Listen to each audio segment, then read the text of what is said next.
Chapitre 8. Plus 1. Vous conviendrez peut-être qu'il est temps, commissaire, que nous ayons un entretien sérieux. Le maire avait prononcé ces mots avec une déférence glacée et l'inspecteur Leroy ne connaissait pas encore assez Maigret pour juger de ses émotions d'après sa façon de rejeter la fumée de sa pipe. Des lèvres entr'ouvertes du commissaire, ce fut un mince filet gris qui sortit lentement, tandis que les paupières avaient 2 ou 3 battements. Puis Maigret tira son calepin de sa poche, regarda autour de lui le pharmacien, le docteur, les curieux. « À vos ordres, monsieur le maire. Voici… » Si vous voulez venir prendre une tasse de thé chez moi, se hâta d'interrompre le maire. « J'ai ma voiture à la porte. J'attendrai que vous ayez donné les ordres nécessaires. »« Quels ordres ?»« Mais l'assassin, le vagabond, cette fille !»« Ah oui, eh bien, si la gendarmerie n'a rien de mieux à faire, qu'elle surveille les gares des environs. » Il avait son air le plus naïf.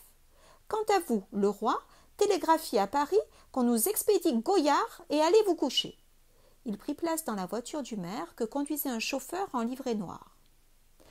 Un peu avant les Sables Blancs, on aperçut la villa bâtie à même la falaise, ce qui lui donnait un petit air de château féodal. Des fenêtres étaient éclairées. Pendant la route, les 2 hommes n'avaient pas échangé de phrases. « Permettez que je vous montre le chemin. » Le maire abandonna sa pelisse aux mains d'un maître d'hôtel. « Madame est couchée ?»« Elle attend monsieur le maire dans la bibliothèque. » On l'y trouva en effet. Bien qu'âgée d'une 40aine d'années, elle paraissait très jeune à côté de son mari qui en avait 65. Elle adressa un signe de tête au commissaire. « Eh bien ?» Très homme du monde, le maire lui baisa la main qu'il garda dans la sienne tandis qu'elle disait « Rassurez-vous, un douanier légèrement blessé, et j'espère qu'après la conversation que nous allons avoir, le commissaire Maigret et moi, cet inadmissible cauchemar prendra fin. » Elle sortit dans un froissement de soie. Une portière de velours bleu retomba. La bibliothèque était vaste, les murs recouverts de belles boiseries, le plafond à poutres apparentes comme dans les manoirs anglais. On apercevait d'assez riches reliures, mais les plus précieuses devaient se trouver dans une bibliothèque close qui occupait tout un pan de mur. L'ensemble était d'une réelle somptuosité sans faute de goût, le confort parfait. Bien qu'il y eût le chauffage central, des bûches flambaient dans une cheminée monumentale. Aucun rapport avec le faux luxe de la villa du docteur. Le maire choisissait parmi les boîtes de cigares, en tendait une à Maigret. « Merci, si vous le permettez, je fumerai ma pipe. Asseyez-vous, je vous en prie. Vous prendrez un whisky ?» Il pressa un timbre, alluma un cigare. Le maître d'hôtel vint les servir, et Maigret, peut-être volontairement, avait l'air gauche d'un petit bourgeois reçu dans une demeure aristocratique. Ses traits semblaient plus épais, son regard flou. Son hôte attendit le départ du domestique. « Vous devez comprendre, commissaire, qu'il n'est pas possible que cette série de crimes continue. Voyons, voilà 5 jours que vous êtes ici. Et depuis 5 jours ?» Maigret tira de sa poche son calepin de blanchisseuse, recouvert de toile cirée. « Vous permettez ?» interrompit-il. « Vous parlez d'une série de crimes. Or, je remarque que toutes les victimes sont vivantes, sauf une. Une seule mort, celle de monsieur Le Pommeraye. Pour ce qui est du douanier, vous avouerez que si quelqu'un avait vraiment voulu attenter à sa vie, il n'aurait pas atteint la jambe. Vous connaissez l'endroit où le coup de feu a été tiré. L'agresseur était invisible, il a pu prendre tout son temps, à moins qu'il n'ait jamais tenu un revolver. » Le maire le regarda avec étonnement, dit en saisissant son verre. « Si bien que vous prétendez qu'on a voulu le blesser à la jambe, du moins jusqu'à preuve du contraire. A-t-on voulu atteindre M. Mostaganem à la jambe aussi ?» L'ironie perçait. Les narines du vieillard frémissaient. Il voulait être poli, rester calme, parce qu'il était chez lui. Mais il y avait un sifflement désagréable dans sa voix. Maigret avait l'air d'un bon fonctionnaire qui rend les comptes à un supérieur, poursuivit. « Si vous le voulez bien, nous allons reprendre mes notes une à une. Je lis. À la date du vendredi 7 novembre, une balle est tirée par la boîte aux lettres d'une maison inhabitée dans la direction de M. Mostaganem. Vous remarquerez tout d'abord que personne, pas même la victime, ne pouvait savoir qu'à un moment donné, M. Mostaganem aurait l'idée de s'abriter sur un seuil pour allumer son cigare. Un peu de vent en moins et le crime n'avait pas lieu. Or, Il y avait néanmoins un homme armé d'un revolver derrière la porte. Ou bien c'était un fou, ou bien il attendait quelqu'un qui devait venir. Maintenant, souvenez-vous de l'heure. 11 heures du soir. Toute la ville dort, hormis le petit groupe du café de l'Amiral. Je ne conclus pas. Voyons les coupables possibles. Messieurs Le Pommeraye et Jean Servière ainsi qu'Emma sont hors de cause puisqu'ils se trouvaient dans le café.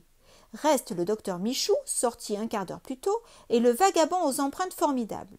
Plus un inconnu que nous appellerons X, nous sommes d'accord.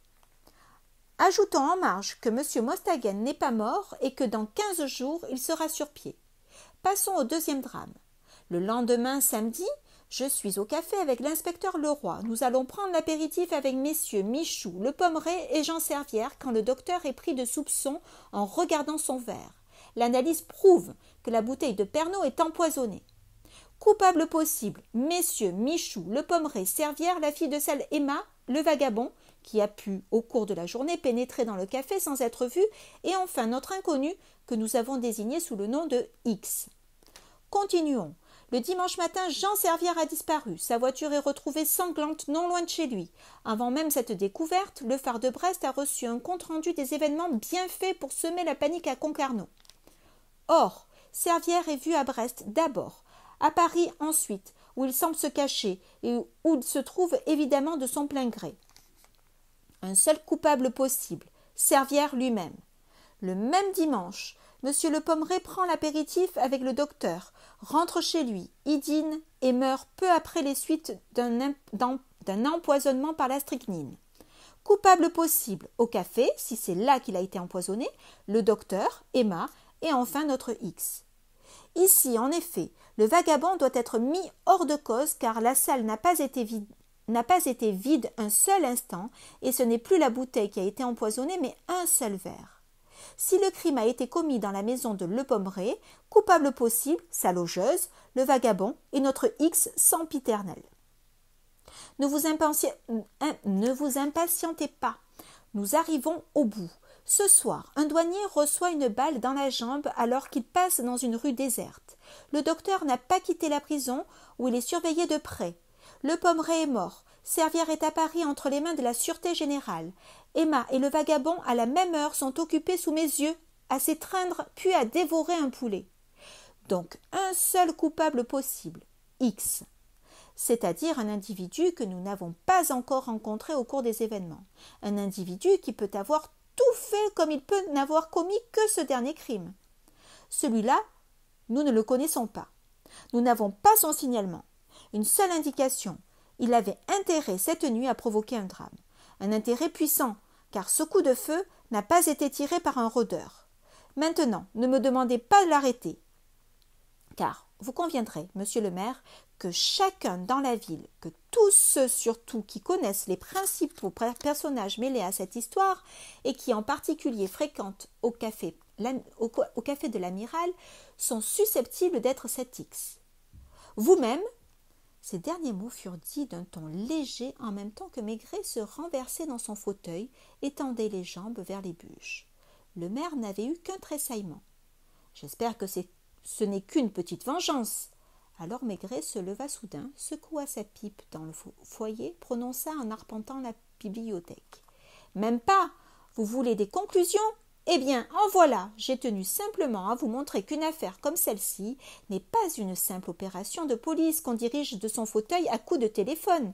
Et j'ajouterai, monsieur le maire, avec tout le respect que je vous dois, que quand je prends la responsabilité d'une enquête, je tiens avant tout à ce qu'on me la paix. » C'était sorti tout à trac. Il y avait des jours que cela couvait.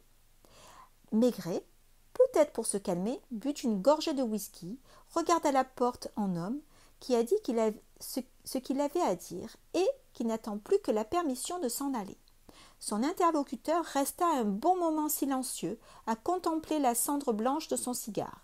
Il finit par la laisser tomber dans un bol de porcelaine bleue, puis il se leva lentement, chercha des yeux le regard de Maigret. « Écoutez-moi, commissaire. » Il devait peser ses mots, car ceux-ci étaient espacés par des silences. « J'ai peut-être eu tort, au cours de nos brèves relations, de manifester quelque impatience.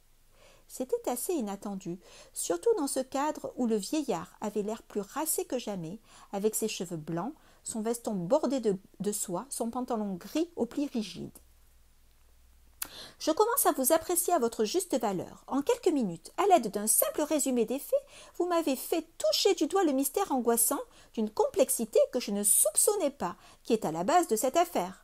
J'avoue que votre inertie en ce qui concerne le vagabond n'a pas été sans main disposée contre vous. » Il s'était approché du commissaire dont il toucha l'épaule.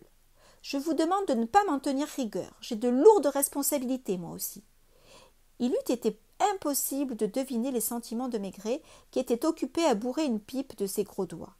Sa blague à tabac était usée. Son regard errait à travers une baie sur le vaste horizon de la mer. « Quelle est cette lumière » questionna-t-il soudain. « C'est le phare. Non, je parle de cette petite lumière à droite. »« La maison du docteur Michou. La servante est donc revenue ? » « Non, c'est madame Michou, la mère du docteur, qui est rentrée cet après-midi. Vous l'avez vue » Maigret crut sentir une certaine gêne chez son hôte. C'est-à-dire qu'elle s'est étonnée de ne pas trouver son fils. Elle est venue s'informer ici. Je lui ai appris l'arrestation en expliquant que c'était plutôt une mesure de protection, car c'est bien cela, n'est-ce pas ? Elle m'a demandé l'autorisation de lui rendre visite en prison. À l'hôtel, on ne savait pas ce que vous étiez devenu. J'ai pris sur moi de permettre cette visite. Madame Michou est revenue peu avant le dîner pour avoir les dernières nouvelles. C'est ma femme qui l'a reçue et qui l'a invitée à dîner. Elles sont amies, si vous voulez, plus exactement des relations de bon voisinage. L'hiver, il y a très peu de monde à Concarneau. Maigret reprenait sa promenade à travers la bibliothèque. Vous avez donc dîné à trois ? Oui, c'est arrivé assez souvent. J'ai rassuré comme je l'ai pu madame Michou, qui était très impressionnée par cette démarche à la gendarmerie. Elle a eu beaucoup de mal à élever son fils dont la santé n'est pas brillante. Il n'a pas été question de le pommerer et de Jean Servière. Elle n'a jamais aimé le pommerer. Elle l'accusait d'entraîner son fils à boire. Le fait est que, et Servière, elle le connaissait moins. Il n'appartenait pas au même monde. Un petit journaliste, une relation de café, si vous voulez, un garçon amusant. Mais par exemple, on ne peut pas recevoir sa femme dont le passé n'est pas irréprochable. C'est la petite ville, commissaire. Il faut vous résigner à ces distinctions. Elles vous expliquent en partie mes humeurs. Vous ignorez ce que c'est d'administrer une population de pêcheurs tout en tenant compte des susceptibilités des patrons et enfin d'une certaine bourgeoisie qui… À quelle heure madame Michou est-elle partie d'ici ? Vers 10 heures. Ma femme l'a reconduite en voiture. Cette lumière nous prouve que madame Michou n'est pas encore couchée. C'est son habitude. La mienne aussi. À un certain âge, on n'a plus besoin de beaucoup de sommeil. Très tard dans la nuit, je suis encore ici à lire ou à feuilleter des dossiers. Les affaires des Michou sont prospères ? Nouvelle gêne à peine marquée. Pas encore, il faut attendre que les sables blancs soient mis en valeur. Étant donné les relations de madame Michou à Paris, cela ne tardera pas. De nombreux lots sont vendus. Au printemps, on commencera à bâtir. Au cours du voyage qu'elle vient de faire, elle a à peu près décidé un banquier, dont je ne puis vous dire le nom, à construire une magnifique villa au sommet de la côte. Une question encore, monsieur le maire.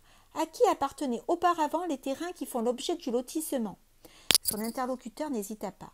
À moi, c'est un bien de famille, comme cette villa. Il n'y poussait que de la bruyère et des genêts quand les Michou ont eu l'idée. À ce moment, la lumière au loin s'éteignit. Encore un verre de whisky, commissaire ?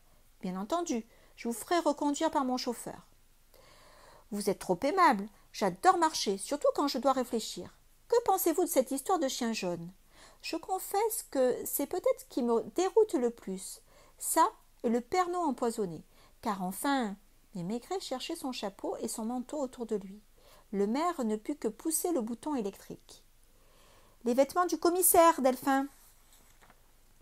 Le silence fut si absolu qu'on entendit le bruit sourd scandé du ressac sur les rochers servant de base à la villa.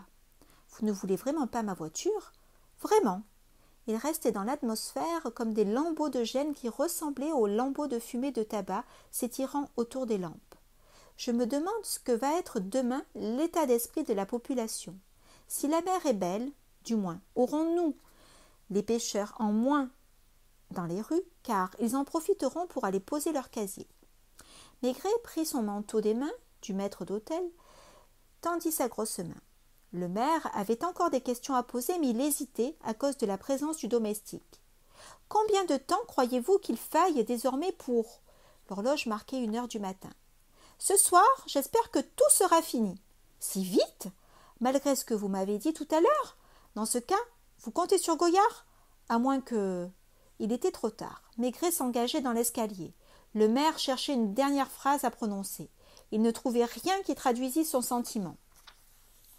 « Je suis confus de vous laisser entrer à pied par ces chemins. » La porte se referma. Maigret était sur la route, avec au-dessus de sa tête un beau ciel aux nuages lourds qui jouaient à passer au plus vite devant la lune. L'air était vif, le vent venait du large, sentait le goémon dont on devinait les gros tas noirs sur le sable de la plage. Le commissaire marcha lentement, les mains dans les poches, la pipe aux dents. Il vit de loin, en se retournant, les lumières s'éteindre dans la bibliothèque, puis d'autres qui s'allumaient au second étage, où les rideaux les étouffèrent. Il ne prit pas à travers la ville, mais longea la côte, comme le douanier l'avait fait, s'arrêta un instant à l'angle où l'homme avait été blessé. Tout était calme, un réverbère de loin en loin. Concarneau dormait. Quand il arriva sur la place, il vit les baies du café, qui étaient encore éclairées et qui troublaient la paix de la nuit de leur halo vénéneux. Il poussa la porte. Un journaliste dictait au téléphone. On ne sait plus qui soupçonner. Les gens, dans les rues, se regardent avec angoisse. Peut-être est-ce celui-ci le meurtrier, peut-être celui-là. Jamais atmosphère de mystère et de peur ne fut si épaisse. Le patron, lugubre, était lui-même à sa caisse. Quand il aperçut le commissaire, il voulut parler. On devinait d'avance ses récriminations.